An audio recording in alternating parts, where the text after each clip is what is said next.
Hello everyone, welcome to Ved IQ classes. In the last video, we discussed about while, do while, as well as nested for loops. So these two loops, these whatever the conditional statements or decision making statements there, these are our looping statements. So next concept is about jump statements. Jump statements ಅಂದ್ರೆ for example we have a scenario ನನ್ಗೆ ಒಂದು issue ಇರುತ್ತೆ ಅಥವಾ for example whenever a particular condition is met ನನ್ಗೆ ಆ particular condition reach ಆದಾಗ we need to come out of the loop ಅಂತಿರುತ್ತೆ or we need to skip a particular condition ಅಂತಿರುತ್ತೆ or we need to go for some other statement so ಈ ರೀತಿ conditions ಅಥವಾ situations ಇದ್ದಾಗ ಏನ್ ಮಾಡ್ತೀವಿ we will use jump statements in our program. So jump statements ಅಲ್ಲಿ we have three different kinds: break statement, continuous statement, and go to statement. So the first one is break statement. I think you remember the switch statements. ನಾವು switch statement ನ discuss ಮಾಡುವಾಗ after each particular case ನಾವ್ ಏನ್ ಮಾಡ್ತಿದ್ವಿ ಇಲ್ಲಿ break ಅಂತ ಹೇಳ್ಬಿಟ್ಟು mention ಮಾಡ್ತಿದ್ವಿ. So I have said that whenever this break is encountered, the loop will be broken. ಅಂದ್ರೆ ನಮ್ ಕಂಟ್ರೋಲ್ ಈ ಪರ್ಟಿಕ್ಯುಲರ್ ಸ್ವಿಚ್ ಕೇಸ್ ಇಂದ ಆಚೆಗೆ ಬರುತ್ತೆ and whatever the remaining statements it is present within the program that will be executed ಅಂತ ಹೇಳಿದ್ವಿ. So from this we have already got an idea about break statement. Let's define this. It is an unconditional branching statement which is used within looping statements and other conditional statements. ಅಂದ್ರೆ unconditional branching statement ಅಂತ ಏನಕ್ಕೆ ಹೇಳ್ತಿದೀವಿ ಅಂದ್ರೆ like we don't have a particular thing like if condition check ಮಾಡ್ತಿದ್ವಿ ಆ ತರ ಎಲ್ಲ ಇಲ್ಲ. We can branch anywhere in the program. ಈ ಬ್ರೇಕ್ ಸ್ಟೇಟ್ಮೆಂಟ್ಸ್ ನ ಯೂಸ್ ಮಾಡ್ಕೊಂಡು we can branch anywhere within the program. So ಅದಕ್ಕೆ ಇದನ್ನ ಅನ್ಕಂಡೀಷನಲ್ ಬ್ರಾಂಚಿಂಗ್ ಸ್ಟೇಟ್ಮೆಂಟ್ ಅಂತ ಹೇಳ್ತಿದೀವಿ. ಅಂಡ್ ಎಲ್ಲಿ ಯೂಸ್ ಮಾಡ್ತೀವಿ these are used within the looping statements ಅಂದ್ರೆ ಫಾರ್, ವೈಲ್, ಡೂ ವೈಲ್ ಈ ತರ ಲೂಪಿಂಗ್ ಸ್ಟೇಟ್ಮೆಂಟ್ಸ್ ಒಳಗಡೆ ಯೂಸ್ ಮಾಡ್ತೀವಿ. As well as in case of other conditional statements. Conditional statements ಅಂದ್ರೆ that is our if else, switch ಈ ತರ statements ಅಲ್ಲೂ ಕೂಡ ನಾವು these break statements can be used. So whenever break is used inside the loop, then control comes out of the loop ಅಂತ ಹೇಳ್ತಿದೀವಿ. ಅಂದ್ರೆ whenever this break statement is encountered in the loop, ಏನಾಗುತ್ತೆ the loop will be broken. ಅಂದ್ರೆ ಅಲ್ಲಿಗೆ execution stop ಆಗುತ್ತೆ. For example ನಾನು ಇವಾಗ ಒಂದು for loop ಬರ್ದಿದ್ದೀನಿ, ಇದ್ರ ಒಳಗಡೆ ಬ್ರೇಕ್ ಸ್ಟೇಟ್ಮೆಂಟ್ ಯೂಸ್ ಮಾಡ್ಕೊಂಡಿದ್ದೀನಿ. So whenever this break statement is encountered ಏನಾಗುತ್ತೆ ನಂದು ಫಾರ್ ಲೂಪ್ ಬ್ರೇಕ್ ಆಗುತ್ತೆ. ಅಂದ್ರೆ ಇದ್ರೊಳಗಡೆ ಇನ್ನ ರಿಮೈನಿಂಗ್ ಎಷ್ಟು ಈ ಬ್ರೇಕ್ ಸ್ಟೇಟ್ಮೆಂಟ್ ಬರ್ದೇ ಆದ್ಮೇಲೆ if I have another print F statement let's assume. So break statement encounter ಆಯ್ತು ಅಂದ್ರೆ this print F statement will not be executed. ಈ ಬ್ರೇಕ್ ಸ್ಟೇಟ್ಮೆಂಟ್ ಎನ್ಕೌಂಟರ್ ಆದ ತಕ್ಷಣ control will come out of the loop. Remaining loop ಒಳಗಡೆ ಎಷ್ಟೇ statements remaining ಇದ್ರೂ ಕೂಡ that will not be executed whenever break statement is encountered in the loop. So let's take an example. Include stdio.h. This is our header file. ಅದಾದ್ಮೇಲೆ within the void main we have defined two variables. int n ಮತ್ತೆ I ಎರಡು variable define ಮಾಡ್ಕೊಂಡಿದೀವಿ. We are asking the user to enter a range. So let's assume the user input as 4. For loop ಇದೆ. Within the for loop we have initialized I ಗೆ initialization 1 ಮಾಡ್ಕೊಂಡಿದೀವಿ. ಅದಾದ್ಮೇಲೆ condition ಏನಂತ ಹೇಳ್ತಿದೀವಿ test expression ಏನಿದೆ that is I less then or equal to n. ಅಂದ್ರೆ first iteration ಅಲ್ಲಿ 1 less then or equal to 4 check ಮಾಡುತ್ತೆ. Yes the condition is true, so control will move in to the loop. Loop ಒಳಗೆ ಬಂದ್ಮೇಲೆ it will check if I is equal to 3 ಅಂತ check ಮಾಡ್ತಿದೀವಿ. Okay, so now I value is 1. So 1 double equal to 3. This is false. So false ಆಯ್ತು ಅಂದ್ರೆ the immediate next statement execute ಆಗಲ್ಲ. See, ನಾನ್ ನಿಮ್ಗೆ basic ಇಫ್ದು ಏನು syntax ಬರ್ಸಿದ್ದೆ ಅದ್ರಲ್ಲಿ ಏನಿತ್ತು if and the brackets. ಈ ಬ್ರಾಕೆಟ್ಸ್ ಒಳಗಡೆ ಇರೋದು ಎಕ್ಸಿಕ್ಯೂಟ್ ಆಗುತ್ತೆ when the condition of if is true ಅಂತ ಹೇಳಿದ್ವಿ. ಕರೆಕ್ಟ್. ಈ brackets when we will use is whenever we have multiple statements, ಅಂದ್ರೆ more than one statement ಇದೆ that needs to be executed when if is true ಅಂತ ಹೇಳಿದಾಗ ನಾವು brackets use ಮಾಡ್ತೀವಿ. But there is only one statement, just one statement ಇದೆ which needs to be executed when the if is true ಅಂದಾಗ ನಾವು brackets ನ ignore ಮಾಡ್ತೀವಿ. So ಇಲ್ಲಿ ಬ್ರೇಕ್ ಯಾವಾಗ ಎಕ್ಸಿಕ್ಯೂಟ್ ಆಗುತ್ತೆ, when this if is true. So if ಒಳಗಡೆ we have not included printf statement. Got it?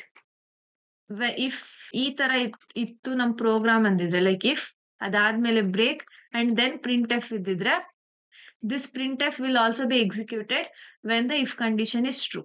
But ಇವಾಗ ನಾವು ಬ್ರಾಕೆಟ್ಸ್ ಯೂಸ್ ಮಾಡಿಲ್ಲ, just the next immediate statement, if ಆದ ತಕ್ಷಣ ಇಮಿಡಿಯೇಟ್ ಸ್ಟೇಟ್ಮೆಂಟ್ ಯಾವ್ದಿರುತ್ತೆ ಅದು ಮಾತ್ರ ಇಫ್ ಕಂಡೀಷನ್ ಜೊತೆಗೆ ಮೀಟ್ ಆಗ್ಬೇಕಿರುತ್ತೆ.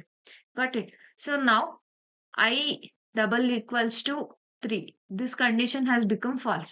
So ಏನಾಗುತ್ತೆ, it will print the value of I. So value of I ಏನಿದೆ ಇವಾಗ 1 ಇದೆ, 1 ಪ್ರಿಂಟ್ ಆಗುತ್ತೆ. Next again the value of I will be incremented. Increment ಆದಾಗ that is 2. Again it will check 2 is less than or equal to 4. So again it is true. True ಆಗುತ್ತೆ. Now it will check with the if condition. That is 2 equal to 3. Again this is false. So break statement execute ಆಗಲ್ಲ. It will come here and it will print the value of I. Next again value update ಆಗುತ್ತೆ. Value update ಆದಾಗ ಏನಾಗುತ್ತೆ, I is updated as 3. 3 less than or equal to 4. True ಆಗುತ್ತೆ. If it will check with the if condition. If condition ಅಲ್ಲಿ 3 equal to 3. Now this is true. If condition ಇವಾಗ true ಆಯ್ತು, ಏನಾಗುತ್ತೆ, this break will be executed. ಈ break statement execute ಆದ ತಕ್ಷಣ ಏನಾಗುತ್ತೆ, this will come out of the loop. So next statement printf ಏನಿತ್ತು ಇದು ಎಕ್ಸಿಕ್ಯೂಟ್ ಆಗಲ್ಲ ಇವಾಗ. And here the execution of program will also be stopped. Next ಇನ್ನೇನೇ statements loop ಒಳಗಡೆ ಇದ್ರು ಅದೇನೋ ಎಕ್ಸಿಕ್ಯೂಟ್ ಆಗಲ್ಲ. This will end with this will end the program. Let's execute the program now. gcc break.c. So enter the range. Let's give it as 4. See 1 and 2 ಮಾತ್ರ print ಆಗ್ತಿದೆ ನನಗೆ. when the condition if condition ಏನಿದೆ ಇದು true ಆದಾಗ ಏನಾಗುತ್ತೆ, the loop will break. Got it? So this is how break statement will be used. Now let's move to the next concept, continue statement. Continue is used in the loop whenever the user wants to skip a particular iteration. ಅಂದ್ರೆ in case of break statement ಏನಾಗ್ತಿತ್ತು, whenever a particular condition or whenever a particular scenario ನಮ್ಗದ್ meet ಆಗ್ತಿದೆ, ಅದ್ satisfy ಆಗ್ತಿದೆ ಅಂದಾಗ ಏನ್ ಮಾಡ್ತಿದ್ವಿ, the loop will be broken. But in case of continue statement we will be skipping just one particular iteration ಅಷ್ಟೇ. For example, when the user enters 4, we don't want the execution. ಅಥವಾ ಯಾವಾಗ ಇಟರೇಷನ್ ಅಲ್ಲಿ n value equals to 5 ಆಗುತ್ತೆ, ಆ 5 ಮಾತ್ರ print ಆಗಬಾರ್ದು, next we need 6, 7, 8 ಆ ತರ ಇದ್ದಾಗ we can use continue statement. Or real time scenarios ತಗೊಳ್ಳೋದಾದ್ರೆ, ಫಾರ್ ಎಕ್ಸಾಂಪಲ್ ರೆಸ್ಯೂಮ್ ಎಂಟ್ರಿ ಮಾಡ್ತೀವಿ for a particular interview call ಆಗಿರುತ್ತೆ. ನಾವು ಹಂಡ್ರೆಡ್ಸ್ ಆಫ್ ರೆಸ್ಯೂಮ್ಸ್ ಅವ್ರಿಗೆ ಬಂದಿರುತ್ತೆ. ನಾವು ಅವ್ರು ಇವಾಗ ಅದರಲ್ಲಿ they are filtering the resumes based on CGPA ಅಂತ ಇಟ್ಕೊಳ್ಳಿ. So they only need the members with CGPA above 9. So below 9 CGPA encounter ಆದಾಗ ಏನ್ ಮಾಡ್ತಾರೆ, they will just skip that. ಆ ಬಿಲೋ 9 CGPA ಏನಿರುತ್ತೆ ಅದು ಸ್ಕಿಪ್ ಆಗಿರುತ್ತೆ. Next resume in case it is 9 meeting the requirement CGPA 9 or above 9 ಇದೆ ಅಂದಾಗ ಏನಾಗುತ್ತೆ, that will be included. So ಇಲ್ಲೇನಾಯ್ತು, ಒಂದ್ ಪರ್ಟಿಕ್ಯುಲರ್ ರೆಸ್ಯೂಮೆ ಮಾತ್ರ ಸ್ಕಿಪ್ ಆಯ್ತು, ಅದಾದ್ಮೇಲೆ ನೆಕ್ಸ್ಟ್ ರೆಸ್ಯೂಮ್ ಏನಿತ್ತು ಅದನ್ನ ಇನ್ಕ್ಲೂಡ್ ಮಾಡ್ಕೊಂಡ್ರು. ಸೊ ಇಲ್ಲಿ ಕಂಟಿನ್ಯೂ ಸ್ಟೇಟ್ಮೆಂಟ್ ಯೂಸ್ ಆಯ್ತು. But in case of break statement, ಇಲ್ಲಿ ಬ್ರೇಕ್ ಸ್ಟೇಟ್ಮೆಂಟ್ ಯೂಸ್ ಮಾಡಿದ್ರೆ ಏನಾಗ್ತಿತ್ತು, ಇವಾಗ ಹಂಡ್ರೆಡ್ಸ್ ಆಫ್ ರೆಸ್ಯೂಮ್ ಇದೆ, 10th ರೆಸ್ಯೂಮ್ ಯಾವ್ದೋ ಬಿಲೋ 9 CGPA ಇದೆ ಅಂದಾಗ ಏನಾಗ್ತಿತ್ತು, that would be stopped there. Next 10th resume ಆದ್ಮೇಲೆ ನನಗೆ 11th ರೆಸ್ಯೂಮ್ ರೀಡ್ ಆಗ್ತಿರ್ಲಿಲ್ಲ. But in case of continue statement ಆ ತರ ಅಲ್ಲ, 10th ರೆಸ್ಯೂಮ್ ಬಿಲೋ 9 CGPA ಇದೆ ಅಂದ್ರೆ that will only B skipped. Next 11th resume ಮತ್ತೆ ರೀಡ್ ಆಗುತ್ತೆ. ಮತ್ತೆ ಇನ್ನೆಲ್ಲ 15th ರೆಸ್ಯೂಮ್ ಅಲ್ಲಿ ಬಿಲೋ 9 CGPA ಇದೆ ಅಂದ್ರೆ ಅದನ್ನ ಮಾತ್ರ ಸ್ಕಿಪ್ ಮಾಡುತ್ತೆ. 16th ನೆಕ್ಸ್ಟ್ ರೆಸ್ಯೂಮ್ ಏನ್ ಬರುತ್ತೆ 16th ಅದನ್ನ ರೀಡ್ ಮಾಡುತ್ತೆ. So that is the difference between break and continue statement. When continue is executed, the statements following continue is skipped and causes the loop to continue with the next iteration. That is, I equals to 5 ಬಂದಾಗ ನನಗೆ skip ಆಗಬೇಕು ಅಂತಿರುತ್ತೆ. So this will be skipped. Again for I equals to 6 it will be executed. ಎಲ್ಲಿವರೆಗೂ till the main loop ಏನಿದೆ ಅದು falls ಆಗೋವರೆಗೂ ಏನ್ continue statement ಏನಿದೆ ಅದು ಎಕ್ಸಿಕ್ಯೂಟ್ ಆಗ್ತಿರುತ್ತೆ. I mean for loop ಇದೆ. Here we have if I equals to 5 continue ಈ ತರ ಇದೆ. ಸೊ ನಂದು ಐದು ಕಂಡೀಷನ್ ಏನಿದೆ I less than or equal to 6 ಇದೆ. So till it reaches it will print 1 2 3 4 print ಮಾಡುತ್ತೆ. When it reaches 5 this printing of 5 will be skipped. 5 ನ print ಮಾಡಕ್ ಹೋಗಲ್ಲ. But instead of breaking the loop it will go back to the main loop. For loop ಹತ್ರಕ್ಕೆ ಹೋಗುತ್ತೆ. I will be incremented and that will be printed 6 print ಆಗುತ್ತೆ. After this for loop becomes false, the execution of this loop will be stopped. ಯಾವಾಗ for loop false ಆಗುತ್ತೆ ಅವಾಗ ಇದ್ರದ್ದು execution stop ಆಗುತ್ತೆ. Coming to the example, so I have consider a variable I. Next ಏನ್ ಮಾಡ್ತಿದೀವಿ, inside the for loop I initialise ಮಾಡಿರೋದು 1ಗೆ initialise ಮಾಡಿದೀವಿ. Next I less than or equal to 5 ನ ಕಂಡೀಷನ್ ಇಟ್ಕೊಂಡಿದೀವಿ and increment is I plus plus. So whenever I is equal to 3 ನನ್ಗೆ skip ಆಗ್ಬೇಕು ಈ ಸ್ಟೇಟ್ಮೆಂಟ್. ಅಂದ್ರೆ ಏನ್ ಪರ್ಟಿಕ್ಯುಲರ್ ಪ್ರಿಂಟ್ ಎಫ್ ಸ್ಟೇಟ್ಮೆಂಟ್ ಇದಿದೆ this needs to be skipped. I equals to 3 ಆದಾಗ that value of I will not be printed. So iterate ಮಾಡೋಣ. I initially 1 ಇದೆ, so 1 less then or equal to 5. This is true. So control ಏನಾಗುತ್ತೆ, if statement move ಆಗುತ್ತೆ. If statement ಬಂದಾಗ ತಿರ್ಗಾ it will compare 1 double equals to 3 false ಆಗುತ್ತೆ. So this continue will be skipped. ನಾವು ಇವಾಗ continue statement ತಗೊಳ್ಳಲ್ಲ. Instead ಏನ್ ಮಾಡುತ್ತೆ, it will print the value 1. Next I increment ಆಯ್ತು, that is 2 less than or equal to 5 condition check ಮಾಡುತ್ತೆ. Again it is true. So next ಏನ್ ಮಾಡುತ್ತೆ, it will compare with if statement. ಇಲ್ಲಿ 2 equal to 3 false. So again continue statement skip ಆಯ್ತು, it will print the value of I. Again ನಾವು increment ಆಗಿರೋ value ಏನಿದೆ 5 3 ಇದೆ. 3 less than or equal to 5 this is true. ಇಲ್ಲೇನಾಗುತ್ತೆ, ಈಗ if I double equals to 3 ಬಂತು, that is 3 double equal to 3. ಇವಾಗ if statement true ಆಯ್ತು. So ಏನ್ ಮಾಡುತ್ತೆ, it will come in to the loop. Continue ಬಂತು. ಸೊ ಏನ್ ಮಾಡುತ್ತೆ, ಈ ಪ್ರಿಂಟ್ ಎಫ್ ಸ್ಟೇಟ್ಮೆಂಟ್ ನ ಐ ಈಕ್ವಲ್ಸ್ ಟು 3 ಇಟಿರೇಷನ್ ಏನಿದೆ ಅದಕ್ಕೆ ಮಾತ್ರ ಸ್ಕಿಪ್ ಮಾಡುತ್ತೆ. Control will go back to the for loop. Again for ಲೂಪಿಗೆ ಬಂದ್ಮೇಲೆ again the value of I will be incremented for 4. 4 less than or equal to 5 ಆಯ್ತು. Again this is true. So it will come here 4 equal to 3. ತಿರ್ಗಾ ಇಲ್ಲಿ if ಹತ್ರ comparison ಮಾಡುತ್ತೆ. So this is false. Value of 4 will be printed. I mean value 4 print ಆಗುತ್ತೆ. Next 5 increment ಆಗುತ್ತೆ. 5 ಇಲ್ಲಿ 5 condition check ಆಗುತ್ತೆ, false ಬರುತ್ತೆ. Again 5 will be printed. ಅದಾದ್ಮೇಲೆ next I will be incremented for 6. 6 less than or equal to 5 ಬಂತು. This is false. ನಾವು main for loop ಏನಿದೆ ಇವಾಗ ಫಾರ್ ಲೂಪ್ ಫಾಲ್ಸ್ ಆಯ್ತು. So the control will come out of the loop. So loop break ಆಗಿದೆ ಯಾವಾಗ, original for loop condition false ಆದಾಗ. Till then ಏನ್ flow ಇದೆ ಅದು ಅದೇ ತರ ಇರುತ್ತೆ. Just for I equals to 3 ಕಂಡೀಷನಿಗೆ ಮಾತ್ರ ನಾವು ಆ ಪರ್ಟಿಕ್ಯುಲರ್ ಇಟಿರೇಷನ್ ನ ಸ್ಕಿಪ್ ಮಾಡ್ತೀವಿ. That's it. ಸೊ ನಾವು ಲೆಟ್ಸ್ ಎಕ್ಸಿಕ್ಯೂಟ್ ದ ಪ್ರೋಗ್ರಾಮ್.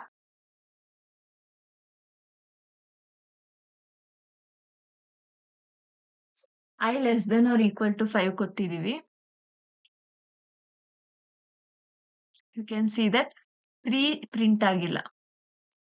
ಈ 3 ಕಂಡೀಷನ್ ಮೀಟ್ ಆದಾಗ ಇದು ಟ್ರೂ ಬಂದಾಗ ಏನಾಗ್ತಿದೆ, it is skipping the print F statement. ಈ ಪ್ರಿಂಟ್ ಎಫ್ ಸ್ಟೇಟ್ಮೆಂಟ್ ಏನಿದೆ ಇದನ್ನ ಸ್ಕಿಪ್ ಮಾಡುತ್ತೆ. ನೆಕ್ಸ್ಟ್ 4 ಇಂದ ತಿರ್ಗಾ ಪ್ರಿಂಟ್ ಮಾಡುತ್ತೆ. So this is continue statement. So ಇವಾಗ ಬ್ರೇಕ್ ಅಂಡ್ ಕಂಟಿನ್ಯೂ ಸ್ಟೇಟ್ಮೆಂಟ್ ನ ನೋಡಿದ್ವಿ. ನಾವು let's see the difference between both break and continue statement. ನಿಮಗೆ ಯೂಶಲಿ VTO ಕ್ವೆಶನ್ ಪೇಪರ್ಸ್ ಅಲ್ಲಿ ಸೆಮ್ ಎಂಡ್ ಅಲ್ಲಿ they will ask this question. Break and continue statement difference ಕೇಳ್ತಾರೆ. It can be C or some other language, Python ಇರ್ಬೋದು ಅಥವಾ Java ಇರ್ಬೋದು. ಎಲ್ಲ syntax variation ಇರುತ್ತೆ, but same concept ಇರುತ್ತೆ ನಿಮ್ಗೆ. So this is important from your exam point of view. First difference is it terminates the loop or the switch statement immediately. So break encounter ಆದ ತಕ್ಷಣ ನಮ್ಮ program ಅಲ್ಲಿ ನಮ್ loop ಅಥವಾ switch statement ಏನಿರುತ್ತೆ that will be terminated, ಅಂದ್ರೆ end ಆಗುತ್ತೆ. But in case of continues statement ಏನಾಗುತ್ತೆ, it skips the remaining statement in the current iteration and moves to the next iteration of the loop. ಅಂದ್ರೆ previous example ಅಲ್ಲಿ we saw that I equals to 3 condition meet ಆದಾಗ ಏನಾಗ್ತಿತ್ತು, ಆ particular iteration ಏನಿದೆ ಅದಕ್ಕೆ ಮಾತ್ರ loop ಒಳಗಡೆ ಇರೋಂಥ ಸ್ಟೇಟ್ಮೆಂಟ್ಸ್ ಸ್ಕಿಪ್ ಆಯ್ತು. ಬಟ್ ಫಾರ್ ನೆಕ್ಸ್ಟ್ ಇಟಿರೇಷನ್ ಅದೇ I equals to 4 ಆದಾಗ ತಿರ್ಗಾ ಏನು ಲೂಪ್ ಒಳಗಡೆ ನಮಗೆ ಸ್ಟೇಟ್ಮೆಂಟ್ಸ್ ಇತ್ತು ಅದಷ್ಟು ಎಕ್ಸಿಕ್ಯೂಟ್ ಆಯ್ತು.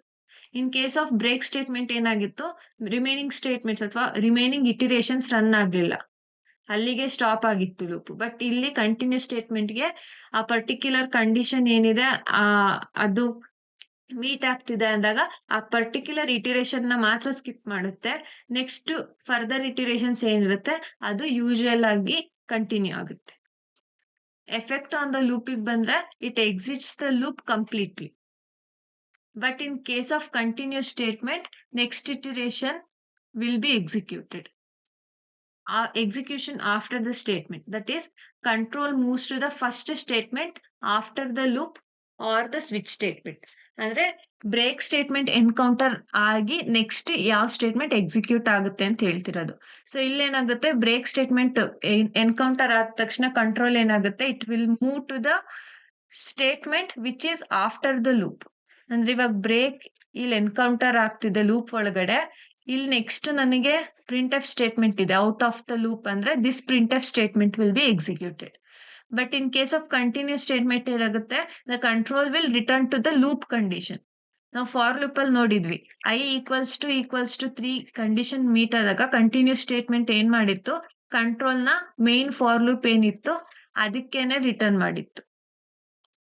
Next it is used with for, while, do while and switch statements. But continuous statement na we will use it only with for, while and do while. Switch statement alde we can use it with if else also. Switch andre here it is conditional statement also. But illi continue na we can't use it with switch statement. Main switch statement ಜೊತೆ ನಾವು use ಮಾಡಕ್ ಆಗದೇ ಇಲ್ಲ. ಏನಕ್ಕೆ ಅಂದ್ರೆ ಒಂದ್ particular case meet ಆದ್ಮೇಲೆ ನನಗೆ ಈ ಕೇಸ್ 1 ಸ್ಯಾಟಿಸ್ಫೈ ಆಗಿದೆ ಅಂದ್ರೆ case 2 should not be executed switch statement ಅಲ್ಲಿ, ಬಿಕಾಸ್ ನಮಗೆ ಒಂದ್ ಪರ್ಟಿಕ್ಯುಲರ್ ಕಂಡೀಷನ್ ಮಾತ್ರ ಸ್ಯಾಟಿಸ್ಫೈ ಆಗ್ಬೇಕಿರುತ್ತೆ. So in case of switch statement we can't use continue statements. And break statement execute ಆದಾಗ ಏನಾಗುತ್ತೆ, remaining statements within the loop ಏನಿರುತ್ತೆ ಅದು execute ಆಗಲ್ಲ. ಬಟ್ ಕಂಟಿನ್ಯೂ ಸ್ಟೇಟ್ಮೆಂಟ್ ಅಲ್ಲಿ ರಿಮೈನಿಂಗ್ ಸ್ಟೇಟ್ಮೆಂಟ್ಸ್ ಏನಿರುತ್ತೆ ಅದು ಕರೆಂಟ್ ಇಟಿರೇಷನ್ ಮಾತ್ರ ಎಕ್ಸಿಕ್ಯೂಟ್ ಆಗಲ್ಲ, ಬಟ್ ನೆಕ್ಸ್ಟ್ ಇಟಿರೇಷನ್ ಇಂದ ಅದು ಕಂಟಿನ್ಯೂ ಆಗ್ತಾ ಹೋಗುತ್ತೆ. ಅಂಡ್ ಲೂಪ್ ಟರ್ಮಿನೇಷನ್ ಬಂದ್ರೆ the loop will be immediately terminated. But continue statement ಅಲ್ಲಿ the loop will continue till the condition becomes false. ಅಂದ್ರೆ ಮೇನ್ ಇವಾಗ ಪ್ರೀವಿಯಸ್ ಎಕ್ಸಾಂಪಲ್ ಫಾರ್ ಲೂಪ್ ಇತ್ತು, ಈ ಫಾರ್ ಲೂಪ್ ಏನಿದೆ ಇದ್ರದ್ ಕಂಡೀಷನ್ ಫಾಲ್ಸ್ ಆಗೋವರೆಗೂ ನಮಗೆ ಕಂಟಿನ್ಯೂ ಸ್ಟೇಟ್ಮೆಂಟ್ ಲೂಪ್ ಏನಾಗಿತ್ತು ಅದು ಬ್ರೇಕ್ ಆಗಿರ್ಲಿಲ್ಲ, ಕಂಟಿನ್ಯೂಸ್ ಆಗಿ ರನ್ ಆಗಿತ್ತು. ನೆಕ್ಸ್ಟ್ ಟಿಪಿಕಲ್ ಯೂಸ್ ಅಂದ್ರೆ ಎಲ್ಲಿ ಯೂಸ್ ಮಾಡ್ತೀವಿ ಯೂಶಲಿ ಅಂತ, to stop the loop when specific condition is met. ಅಂದ್ರೆ ಒಂದ್ ಪರ್ಟಿಕ್ಯುಲರ್ ಕಂಡೀಷನ್ ನನಗೆ ಸ್ಟಾಪ್ ಆಗ್ಬೇಕು ಅಂತ ಇರುತ್ತಲ್ಲ. ಫಾರ್ ಎಕ್ಸಾಂಪಲ್ ಸ್ವಿಚ್ ಕೇಸಸ್ ಅಲ್ಲಿ ಕೇಸ್ 1 ಮೀಟ್ ಆದ ತಕ್ಷಣ ನನಗೆ ಸ್ಟಾಪ್ ಆಗ್ಬೇಕು, ಅಥವಾ ಕೇಸ್ 2 ಮೀಟ್ ಆದ ತಕ್ಷಣ ನಂಗೆ ಸ್ಟಾಪ್ ಆಗ್ಬೇಕು. ಈ ತರ ಸ್ಪೆಸಿಫಿಕ್ ಕಂಡೀಷನ್ಸ್ ಗೆ ನಂಗೆ ಸ್ಟಾಪ್ ಆಗ್ಬೇಕು ಅಂದಾಗ ಬ್ರೇಕ್ ಸ್ಟೇಟ್ಮೆಂಟ್ ಯೂಸ್ ಮಾಡ್ಬೋದು. But in case of continue statement ಏನು, in order to skip specific iteration ಅಥವಾ ಸ್ಪೆಸಿಫಿಕ್ ಸ್ಟೇಟ್ಮೆಂಟ್ಸ್ ಅಥವಾ ಸ್ಪೆಸಿಫಿಕ್ ಇಟಿರೇಷನ್ಸ್ ಏನಿದೆ ಅದನ್ನ ಸ್ಕಿಪ್ ಮಾಡ್ಬೇಕು ಅಂದಾಗ we will use the continue statement. So keywords ಏನಿದೆ, for break statement we will use break and for continue statement we will use continue. And one more thing, ನೀವು difference ಬರೆಯುವಾಗ example ನ ಕೂಡ include ಮಾಡ್ಬೋದು. Complete ಈ ತರ program ಬರಿಬೇಕು ಅಂತಿರಲ್ಲ. Just a part. For example ಈಗ ಫಾರ್ ಲೂಪ್ ಇದೆ ಅಲ್ವಾ? ಈ ಫಾರ್ ಲೂಪ್ ಇಷ್ಟನ್ನ ಬರೆದ್ರೆ ಸಾಕು. ಕಂಟಿನ್ಯೂ ಮತ್ತೆ ಬ್ರೇಕಿಂಗ್ ಎಕ್ಸಾಂಪಲ್ ಆಗಿ. That's enough. ಸೊ ಡಿಫ್ರೆನ್ಸ್ ನ ಸ್ಕಿಪ್ ಮಾಡಕ್ ಹೋಗ್ಬೇಡಿ. ಅಟ್ಲೀಸ್ಟ್ ಒಂದ್ 5 to 6 ಪಾಯಿಂಟ್ಸ್ ನ ಪರ್ಫೆಕ್ಟ್ ಆಗಿ ಕಲ್ತ್ಕೊಂಡು ಹೋಗಿ exam. The last concept is go to statement. So it is used to transfer the control from one point to another in the program without checking any condition. ಅಂದ್ರೆ for example ಇಲ್ಲಿ for ಇದೆ, next if ಇದೆ. So ನನ್ಗೆ if execute ಆದ ತಕ್ಷಣ control should go back to for ಇರುತ್ತೆ. Or one statement 1 and statement 2, next statement 3 ಇದೆ. After executing statement 3 ನನಗೆ ಕಂಟ್ರೋಲ್ ವಾಪಸ್ ಸ್ಟೇಟ್ಮೆಂಟ್ 2ಗೆ ಮೂವ್ ಆಗಬೇಕು. ಸೊ ಈ ತರ ಪರ್ಟಿಕ್ಯುಲರ್ ಸಿಚುಯೇಷನ್ಸ್ ಅಲ್ಲಿ when we need to transfer the control from one statement to another, ಅವಾಗ ಏನ್ ಮಾಡ್ತೀವಿ, we will use go to statements. So here it requires a label. Go to statement ಏನು, it requires a label to identify the place where the branch is to be made.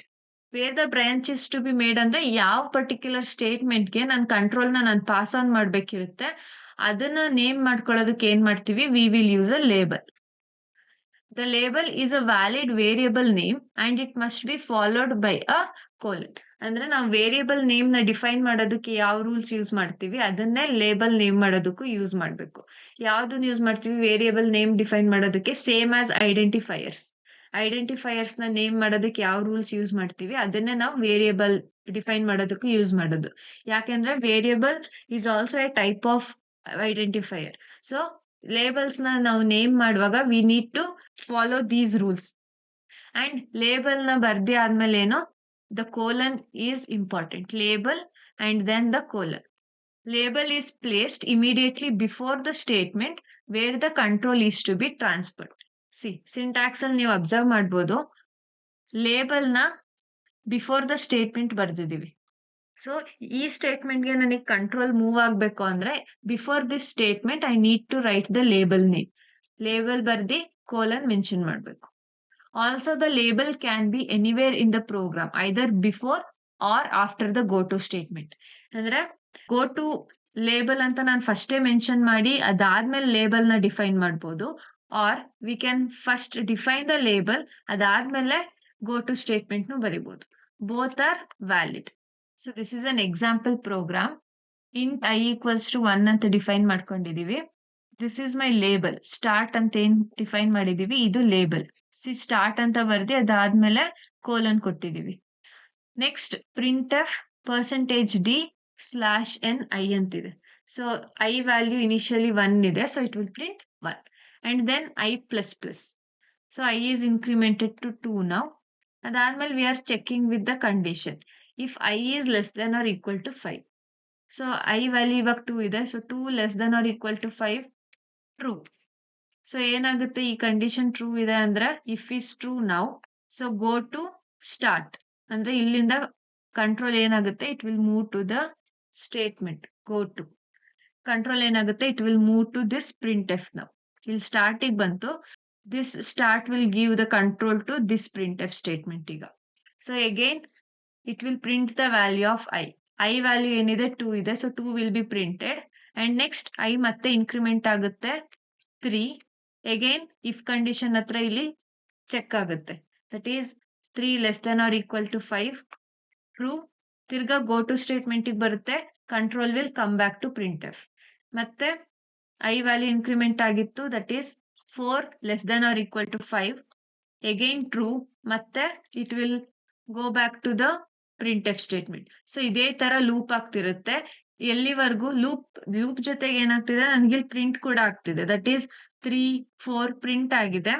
Next condition ಯಾವಾಗ ಇದು false ಆಗುತ್ತೆ, when i is greater than 5, that is 6 ಆದಾಗ, 6 less than or equal to 5 ಬಂದಾಗ condition false ಆಗುತ್ತೆ, this loop will be broken. Go to ಸ್ಟೇಟ್ಮೆಂಟ್ಗೆ limitation ಇದೆ, ಏನಂದ್ರೆ this may some time lead to infinite loops. ನಾವು proper ಆಗಿ use ಮಾಡ್ಲಿಲ್ಲ go to statement ನ ಅಂದ್ರೆ ನಮಗೆ ಇನ್ಫೈನೈಟ್ ಲೂಪ್ಸ್ ಆಗೋ ಚಾನ್ಸಸ್ ಇರುತ್ತೆ. ಮತ್ತೆ ಕಂಟ್ರೋಲ್ ಕಾಂಪ್ಲಿಕೇಟ್ ಮಾಡ್ಬಿಡುತ್ತೆ. ಫ್ಲೋ ಆಫ್ ಕಂಟ್ರೋಲ್‌ನ ಯೂಸರ್ಸ್ ಅರ್ಥ ಮಾಡ್ಕೊಳ್ಳೋದು ಕಷ್ಟ ಆಗುತ್ತೆ. ಎಲ್ಲಿ ಗೋ ಟು ಸ್ಟೇಟ್ಮೆಂಟ್ ಇಲ್ಲಿಂದ ಎಲ್ಲಿಗೆ ಮೂವ್ ಆಗ್ತಿದೆ ಅನ್ನೋದು ಗೊತ್ತಾಗಲ್ಲ. When we are using multiple labels. Single label ಇದ್ದು ಈ ತರ ಸಿಂಪಲ್ ಪ್ರೋಗ್ರಾಮ್ಸ್ ಇದ್ರೆ ಗೊತ್ತಾಗುತ್ತೆ. ಬಟ್ ಹಂಡ್ರೆಡ್ಸ್ ಆಫ್ ಲೈನ್ ಇದೆ ಅಂದಾಗ ಕಂಟ್ರೋಲ್ ಯಾವ ಸ್ಟೇಟ್ಮೆಂಟ್ ಇಂದ ಇನ್ನೊಂದು ಸ್ಟೇಟ್ಮೆಂಟ್‌ಗೆ ಯಾವಾಗ ಜಂಪ್ ಆಗ್ತಿದೆ ಅನ್ನೋದು ಗೊತ್ತಾಗಲ್ಲ. So this will make the program look complicated. ಈ ಪರ್ಟಿಕ್ಯುಲರ್ ಪ್ರೋಗ್ರಾಮ್ ಏನಿದೆ ಇದನ್ನ ರನ್ ಮಾಡಿ ನೋಡೋಣ.